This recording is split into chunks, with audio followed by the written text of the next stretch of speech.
Bismillah, assalamu alaikum, nombadon, bonsoir, mulishani, abari yenu, nangen def. Yo, salam everybody, yéen a ngi ci YBE TV, la chaîne 100% hip hop live. ci émission bu ñuy wax World of Hip Hop présenté par Mr Rex T. tey ñi ngi am benn ndaanaan bu mag boo xam kenn dootu ko présenté ci nouvelle génération bi, un gars qui a fait ses preuves ci côté yëpp. ñu tuddee ko Elzo Jamdong, le jantal boy de Plateau, boy Plateau. mais copain naka mu yaa ngi cool. maa ngi cool bro. maa ngi lay nuyu bu baax. di nuyu ñi ñuy seetaan yëpp. waaw tey moom bienvenue chez moi YBE moom. waaw gars yi xam nañ ma. c'est la mi-fa c'est la mi-fa man. comme ni mu ko waxee c'est la mi-fa parce que on a eu à collaborer ak moom ci 2019 bi def ci ay tournées yu bëri tournées yoo xam ne mën naa wax ni sax bokk na ci li gën a yokk visibilité ci wàllum joobam ak ñun tamit suñu wàllu joob di ko wax ni lan nga dundee événement yooyu ak collaboration ak YBE TV li ñuy def par rapport ak festival yi ñu def ci région yi quoi. waaw ak satisfaction laa ci jëlee affaire bi tournée yi naay sonn na trop. xam nga tournée yi naay sonn na trop.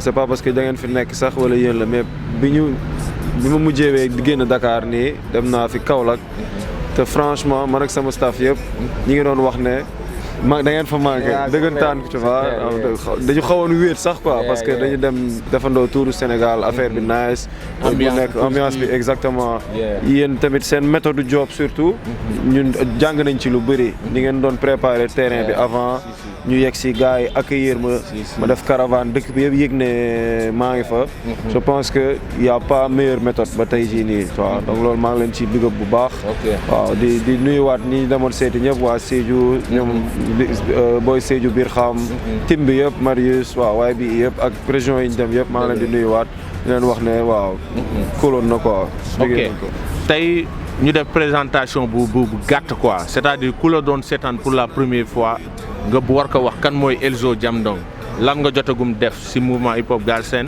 lan mooy li nga xam ni gagné nga ko ci côté ay trophée gagné nga ko ci côté représentativité tey boo ñu doon décrire tey sa artiste tey ci ku lay doog a seetaan loo koy wax. waaw dama nekkoon ci benn groupe mooy def ay mixtape ñun France lañ nekkoon di jàng am benn petit public bu ñu xam ci réseaux sociaux yi kese après man ma génne sama benn mixtape solo en 2014 boobu lañ ma gën a xamee ma ñëw Sénégal défendre ko bu baax ñu gën ma commencé xam ci milieu hip hop bi ak même hors du hip hop parce que dama doon def ay son yoo xam ne da doon génn sax hip hop bi quoi. son bu mel ni roy ci moom wala loolu laal na ñoo xamante ne vraiment rap sax di woon seen musique.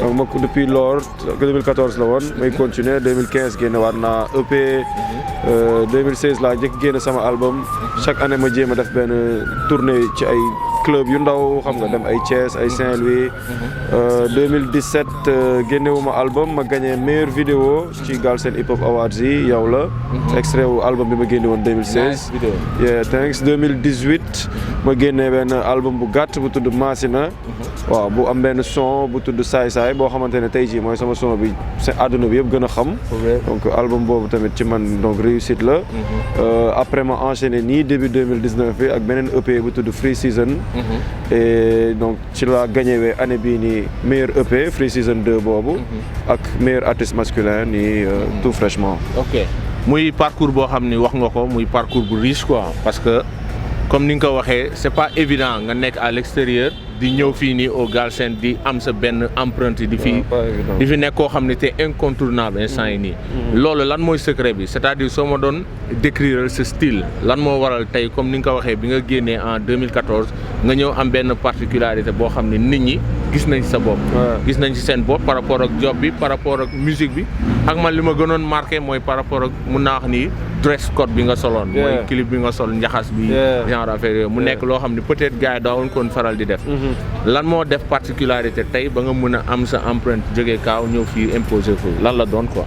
originalité je pense que li mënoon nekk inconvénient ba ma nekk fu sori du ma yëg li xew torop wala je suis pas vraiment au diapason dafa mujj nekk avantage voilà parce que daanuma yëg dara li xew man maa ngi ci sama monde di def sama musique sama standard de qualité fi ma ko teg maa ngi ko teg fi ma ko teg sans me comparer ak qui que ce soit.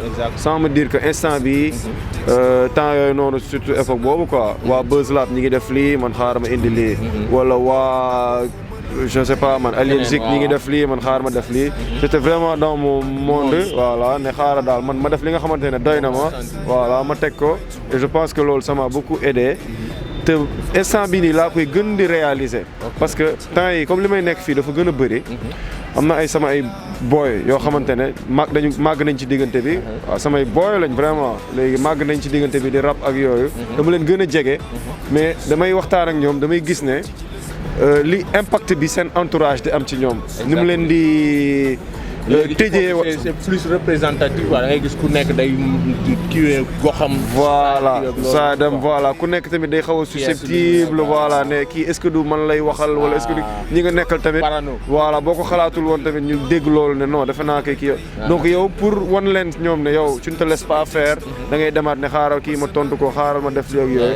alors que donc man loolu musuma dund loolu en fait. j'ai toujours été un peu solitaire en fait et léegi laa koy doog a réaliser. et je pense que loolu moo def ba ma ñëw indi loo xamante ne ça a été original. gars yi gis ne c'est un air frais ñëpp accepté ko quoi. léegi ñu jëm si wàllum comme tu l'as bien dit jóge nga kaaw ba ñëw fii gën fi am représentativité am fi sa empreinte am fi benn base bu solide. ba kenn du la wax si nouvelle génération kenn du wax te duñ la si boole. léegi li ma seetlu mooy peut-être damay gis on n'a pas l'habitude di la gis ngay prester ay prestations yu bëri au niveau de Paname que mu nekk ay festival que mu nekk ay affaires yoo xam ne lan moo waral loolu ak tamit tey soo ma doon jox benn formule. ban mooy formule bu baax bi pour nga mën a exporter sa musique ba tey nga mën a de bokk ci festival yi mag yi lan lay doon day nekk par rapport ak langue bi day nekk par rapport ak style de musique bi wala day nekk par rapport ak li nga xam ne moom mooy benn background bu mag c'est-à-dire nga am benn management bu baax bu implanté wu foofu mën la doxal ay deal lan mooy secret bi selon yow ak pourquoi ñu lay gën a gis nga présent fii que fële parce que du yow kese dama si gis artistes yu bëri dañuy gis fii nañuy gën a présent que outside lan mooy deal bi selon yow wax nga lépp mooy sa dafa war a am ñu nekk sa ginnaaw voilà boo amee benn un vrai label wala une vraie maison de disque bu nekk sa ginnaaw yow studio rek ngay nekk di produire boo nee pare naa projet bi nii lay mel ñu xool ne la ok peut-être yokkal ñu ci lii rek wala jéemal def lii wala lële ba ñoom nga satisfait ñoom tamit ñu satisfait après ñoom liggéey bi ci des yëpp ñoom ñoo koy def ñoom xam nañ fan la ñuy taf sa affiche ci métro beeg ci bus bi wala yooyu pour ñi la war a xam la xam nañ ban rajo la ñuy yóbbu son yi mu daw xam nañ ban tourneuru festival ban organisateur moom moo lay ñëw bouquet xam nañ circuit bi mais léegi loolu foog nga am ko li ma bëggoon laaj mooy comment y accéder c'est-à-dire ñoom si yan critères nañuy gisee benn artiste boo xam ne c'est pas un français wala waxul réalité yi kaaw yi c'est un sénégalais wala mu nekk malien wala mu nekk leneen ñoom ñu attiré wu par rapport ak jowam ba mën ko jël woo leen seen biir lan mooy selon toi yow si lan la ñuy basé wul lan moo leen di intéressé quoi. bon le fond et la forme bu dee yow ci fond bi yaa ngi def lu nice. récemment nii gis nañ Omzo Dollar signé ak waa Universal Music Africa. du Universal Music peut-être mais ñoom ñoo ko Africa la donc on peut dire que voilà Universal la. je pense que loolu ça montre que c'est possible Omzo rap wolof lay def. rap galsen lay def et tout. kon mu wax ni du fond bi kon à 100% est-ce que du nekk peut-être forme musique bi. forme bi tamit dafa nice voilà xam nga ku ko déglu boo déggul wolof bi sax xam ne kii am na flow. bitam yi xam nga ne que bitu ku xam li xew la kuy def rap bu 2019 bu actuel la. waaw donc loolu la quoi jéem a def loo xam ne. fond bi dafa nice na ba nga xam da ngay am respect wu fii nit ñi dégg li ngay wax. forme bi tamit packaging bi maanaam. waaw nga def clip yu nice. xam nga sa image bi daf ci am solo. boo loolu boo ko amee. tu mets tout le monde d'accord image bi bu nice son bi nice ku déggul li ngay làkk sax dina ko bouger loo wala dina am curiosité wu xam yow lan ngay expliquer ñu woo la interview nga làkk français yu leer nañ wala leen man lii ak lii laay teg et tout dañu xam ne que yow tu as fait le choix d'écrire en wolof mais yow am na dara lu nekk sa maay waaw xam nga li nga bëgg te loolu tey instant bi nii foofu lañ toll quoi donc jëf loo xamante ne day nice tu réponds au standard voilà nga xamante ne MTV Trace ak ñëpp ku jour bi ngay génne sa clip ñoom dañ koy yàkkamti bokk ci ñi ko njëkk am teg ko seen télé après maison de disque yi xam ne que yow am nga potentiel ñu investir ci yow et puis nga dem mi ngi cool parce que comme li ma bëgg émission bi tey dama bëgg gars yi nga xam ñu gën a xam li nga xam ni moom moo nekk ci ginnaaw. c'est-à-dire travail bi gars yi di accomplir ak tamit lan mooy circuit pour sa album mën a yegg feneen. tey ñu gis ni ci 2019 bi jël nga ci prix meilleur EP mooy sa projet bi nga génnee ba pare en même temps nga jël meilleur artiste de l'année selon toi lan ci yan base nañ la joxee loolu te tamit gis nañ ni des années passées années yi jàll nominé nañ la mais li ci ëpp jëloo woon dara. lan nga gisee tey awards yi nga xam ne moo nekk Sénégal ban crédibilité la am et puis yow lan nga koy jàngatee ñu dellu ci première question bi mooy li ma la jot a posé mooy nan nga comment dire maa ngi fàttewaat question bi ban mérite laa am ba lan la exactement li nekk sa projet yi ba waral tey ñu jox la kii yooyu noonu quoi.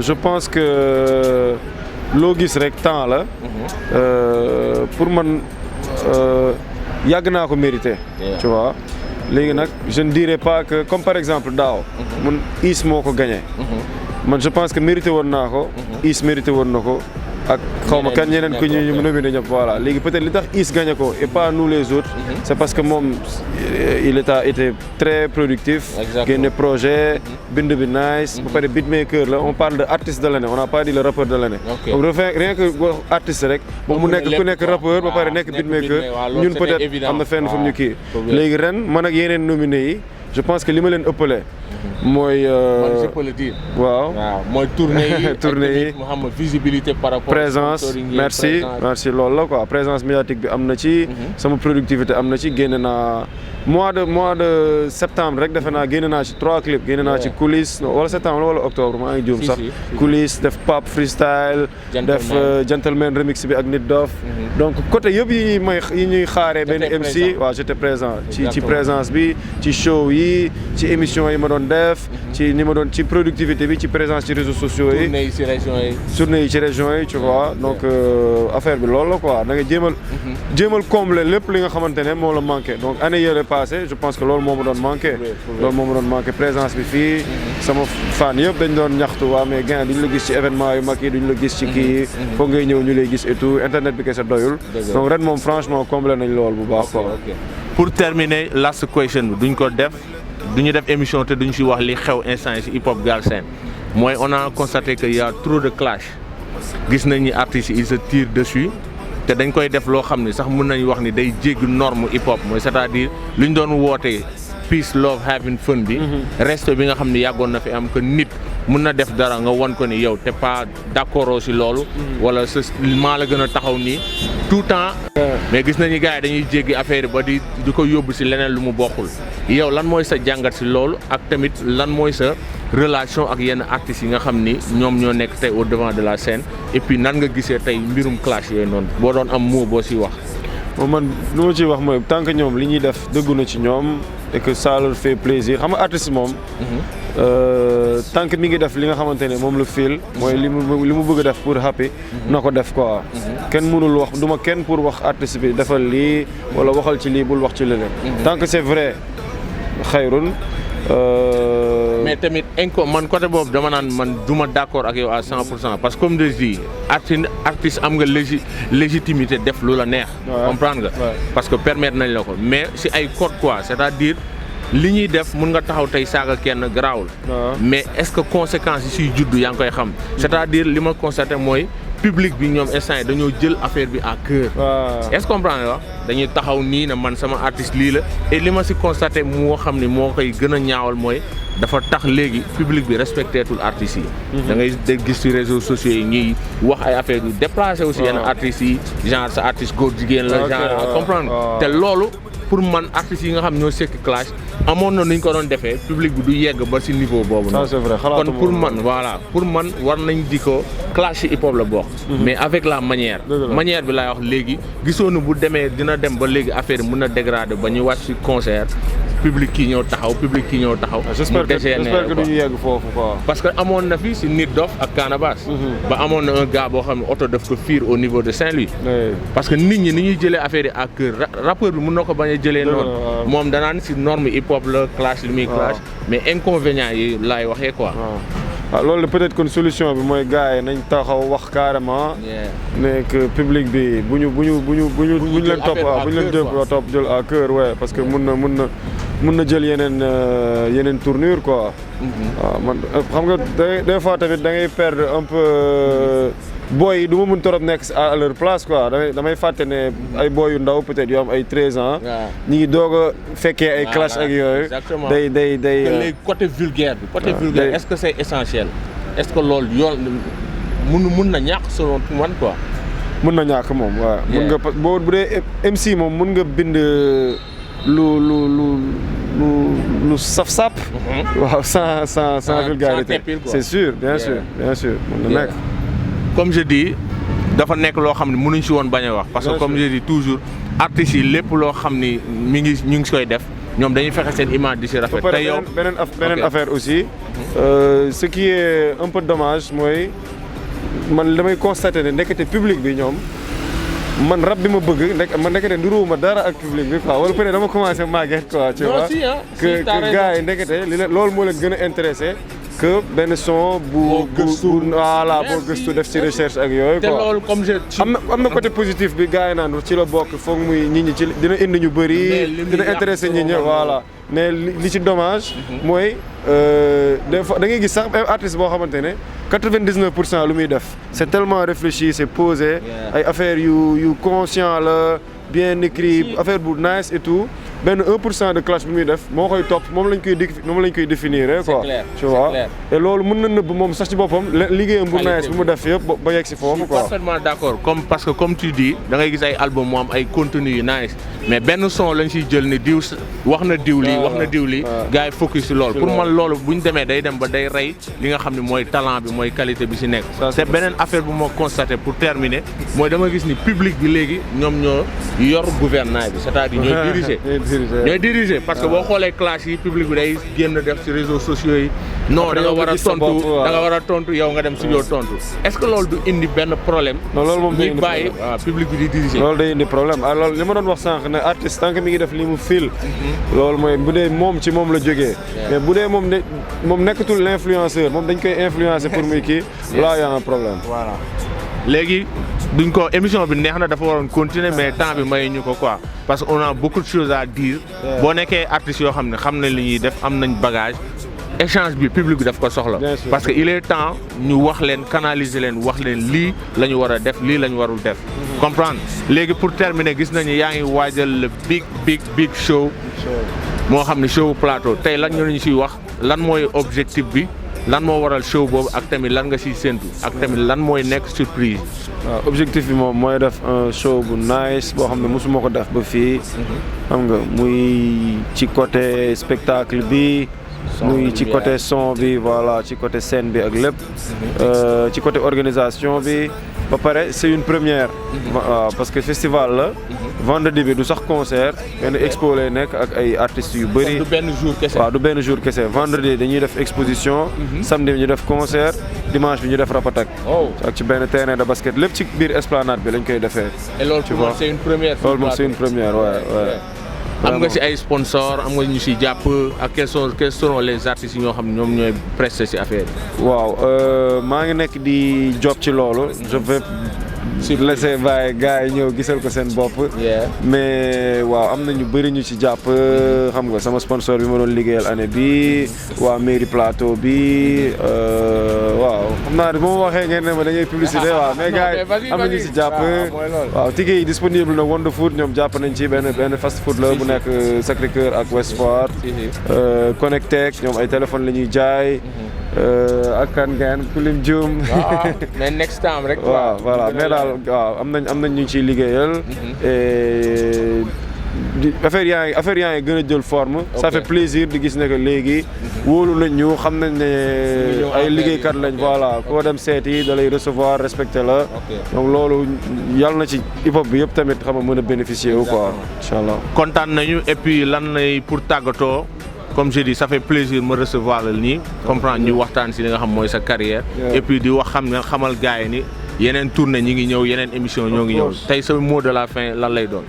waaw mot de la fin bonne année 2019 encore shout out to YBE waaw ñëw leen bu leen raté Topla Festival boo leen ko raté ngeen seen année 2019. dafa leer shout out to my man B-Boss derrière la caméra Mr. Rex T. We are hip hop world of hip hop. bismillah, assalamu alaikum, nombadon, bonsoir, mulishani, habari yenu, na ngeen def.